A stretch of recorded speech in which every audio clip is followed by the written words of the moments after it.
বলবা, ঠিক আছে? হাই ভিউয়ার্সরা, আমি আজকে একটা রংধনুর দৃশ্য আঁকিয়েছি। এই যে পুরো দৃশ্যটা আমি আঁকিয়েছি, কেউ আমাকে সাহায্য করেনি। আপনারা আপনারা চাইলেও খুব বাসায় ভালো করে আঁকাইতে পারবেন। আমার একটু খারাপ হয়েছে আর কি, এখান দিয়ে একটু হয়েছে।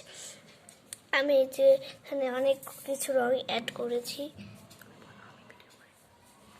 আমি অনেক কিছু রং অ্যাড করেছি। প্রথমে দিয়েছি লাল, তারপরে দিয়েছি কমলা, হলুদ, সবুজ, টিয়া, বেগুনি, তারপরে স্কাই দিয়ে আকাশটা স্কাই রং দিয়ে দিয়েছি। তারপরে পাশ দিয়ে কিছু পাখি দিয়ে এই পাশ দিয়েছি, দিয়ে গাছে একটা সবুজ রং সুন্দর ভালো করে দিয়ে দিয়েছি। দিয়ে আমি এখানে একটা খয়েরি রং দিচ্ছি, আর এখানে পাড় একটু সবুজ দিয়ে মিক্সড করে দিয়েছি। আর এই যে নদী দেখছেন, এই নদীটা আমি আঁকিয়েছি অনেক সুন্দর করে।